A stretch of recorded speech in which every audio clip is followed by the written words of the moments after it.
Good morning. How you doing this morning?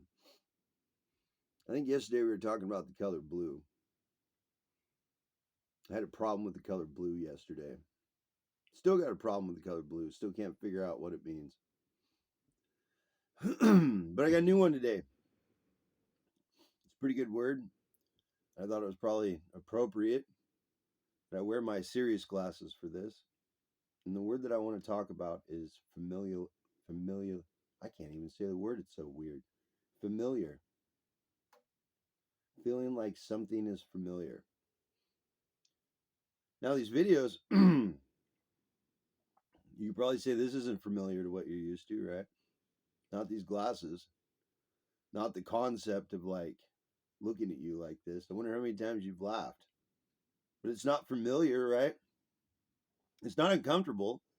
I'm not going to come attack you with these glasses. You could probably see me coming, right? Like I wouldn't be able to hide in a crowd from you. It's not familiar, and yet it reminds you of things maybe that you used to associate with something that was funny, that you thought was hilarious. Even if it may not be familiar to you, you found humor and joy in it. It's like right now, looking at me, can't even see my face tattoo for these glasses. It's serious glasses. But I want to pull this word apart, familiar, because I have a problem with it. I have a problem with the idea that everything exists the same way day in and day out. And I want to show you as I take this word and I yank it apart so you can really look at it, how flimsy it is and what it actually is instead of being a feeling. So let's get into it. The word familiar, where does it even come from? It feels familiar to us. I'm not going to get into the roots of words. I feel like my message will get lost if I get into like that part of it. So I try to keep it light. So bear with me because I do know what the definitions are. I just don't have time to accommodate your need for everything to be conditioned and set in a certain circumstance in which it's familiar to you. So as long as you understand that me triggering you should by now be a familiar thing, you still miss the point. So this idea of something being familiar, like we get in routines, right? There's another word that you could tack onto familiar, right? It's weird. But the routines that you do on a daily basis are familiar to you. You know how to do them. You're used to doing a task or set of tasks. You're used to transporting yourself to and from work, getting dressed, eating food, doing all these things. These are all familiar things to you. And in them becoming familiar, they become routine. And in becoming routine, you feel like you have control over your life. What? Did I really just walk all the way over to complete control of your life based on familiarity? Dang, it's a big word.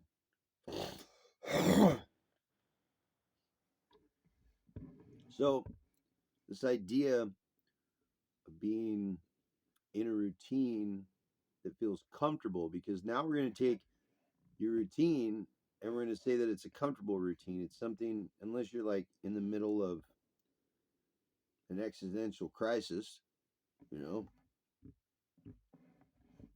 what ends up happening is you get comfortable and content, there's those words, in a routine that's familiar to you. None of that would exist unless it felt familiar first. You create something that feels familiar.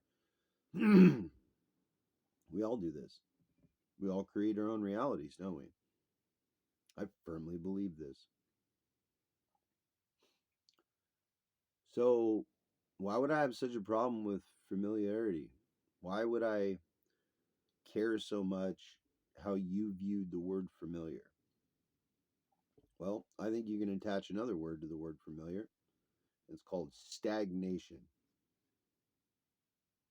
I think that being comfortable is stagnation. I think that routines are stagnation. I think that limiting your experience to a certain few things that you're comfortable with because they're familiar to you, I think it's killing the world.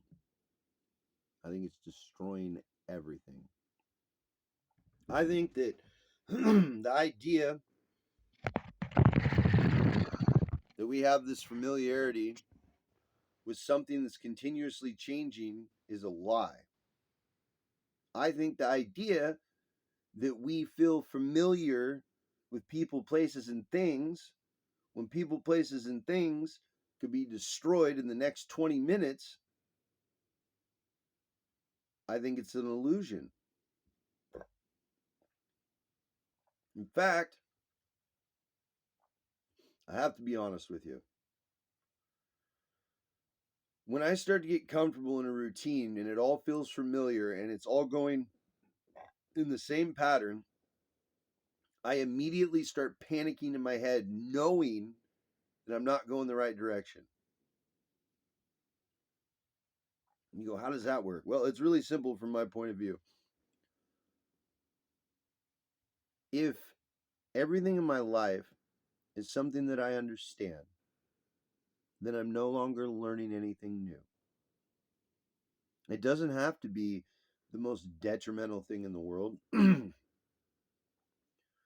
But my warning bells go off in my head when I no longer have something I'm learning from in my life. And sometimes it's only one thing. You've only got one thing you're learning from. It's a really important lesson. And so like the world just pisses you off into a corner and leaves you there until you figure out that one thing. Like here's some blocks, and until you build a square, but I can build all these other, I don't care. Until you can build this square, you're staying in the corner. That's what familiarity feels like to me. That's the mindset that I've developed towards it. That stagnation leads to death. Like I can't, the worst hell I can imagine is doing the same thing every day. Every day. Having the same parameters and a place to live and all of those things, while very comforting, make me feel like I'm dying.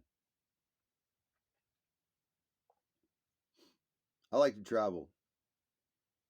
And I don't even mean I have to see some other country. I like to interact with human beings. And to do that, I have to leave where I live, period. That's how it works. You can get online. We could do little things here. I, at some point, get enough subscribers to even go live and people will talk to me live. But that's not where it's at. It's in human interaction. And so I wanted to bring this to your attention. I wanted to talk about it. I wanted to ask you what you thought was familiar and therefore comfortable to you. That what things in your life have you set in place so everything feels familiar to you? You know, the people you talk to and the car that you drive and where you work and how you think and what politics and religion you hold as truth and like all of these things that you find comfort in. I say to you that you are dying in those areas. If everything's ever changing, then even our version of who God must be, or what it must be, or what it might entail to be considered what we use as a definition of God itself, the only thing we know for sure is everything is changing. That's it. It's the only one.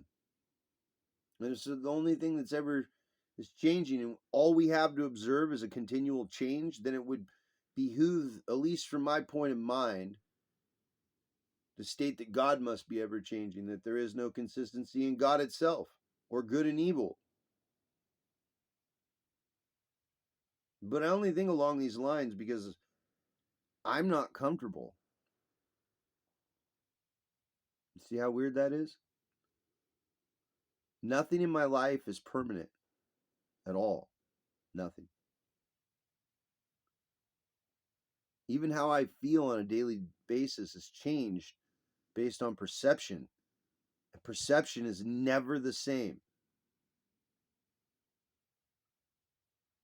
You could condemn 1,000,000 murderers until that person saved your kid's life by killing somebody. And then you justify why that man or woman shouldn't have to go to prison because your child's alive. And all of a sudden, boom! In some random corner of the universe, murder's okay. According to you. When you're the most anti-murder person in the entire universe. And you stand by it. See, this idea of familiarity is like this concept of how many things can I collect so I can get stagnant.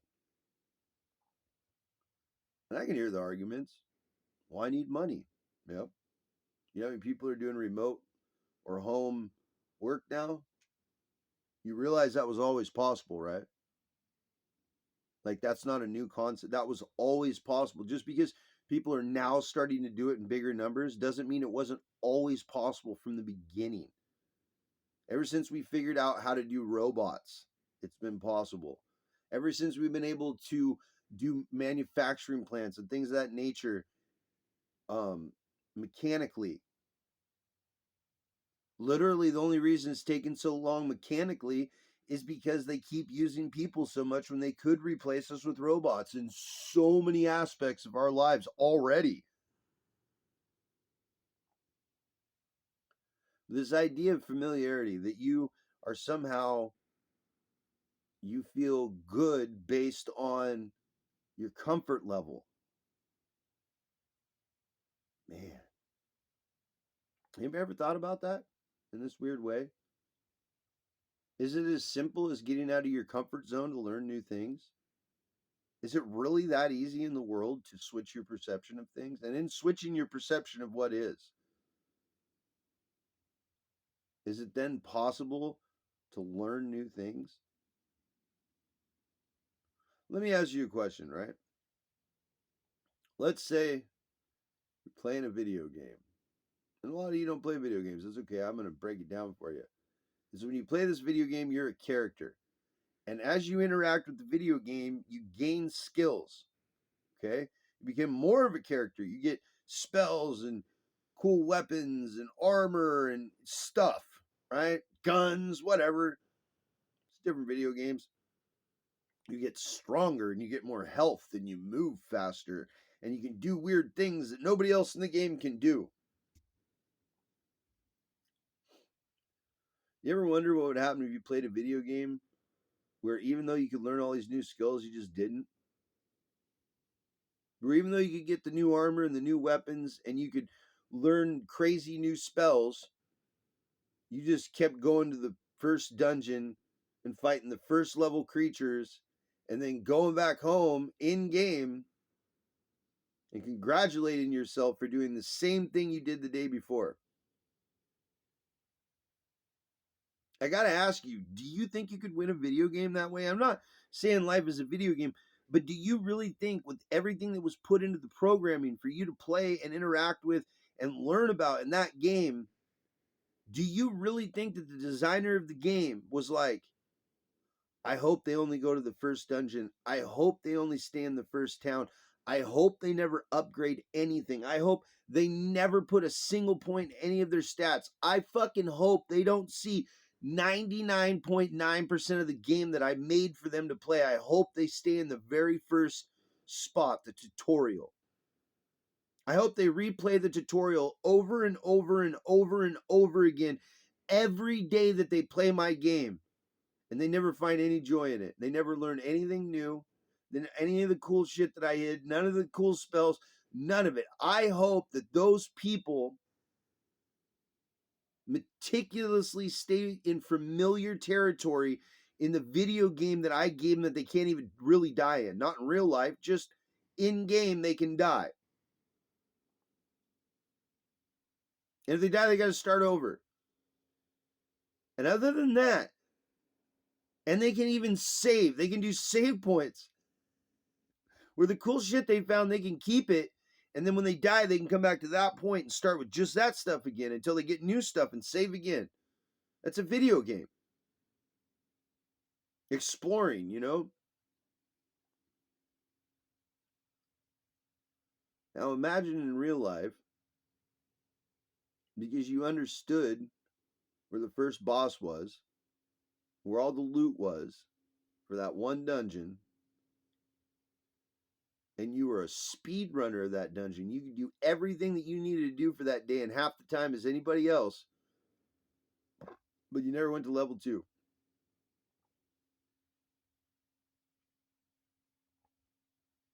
It's weird, right? And I've met gamers that have a really hard time accepting new stuff into their life. I have. I met a lot of gamers like that where they get really stuck or they hesitate because they don't want to die. And because they don't want to die, they won't make that jump. It's a really easy jump. You just run and then you just jump and you get right across. It's the mechanics of the game. But every time they go to jump, they hit back. And then they fall down the little hole like Mario Land. And they have to start the level over again.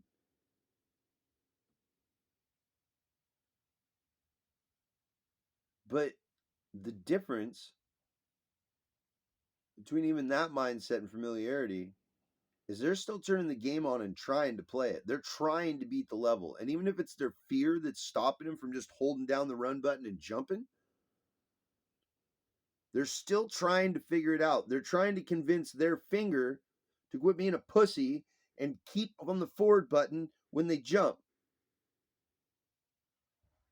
And sometimes I think life's just about beating the first level and making that first jump.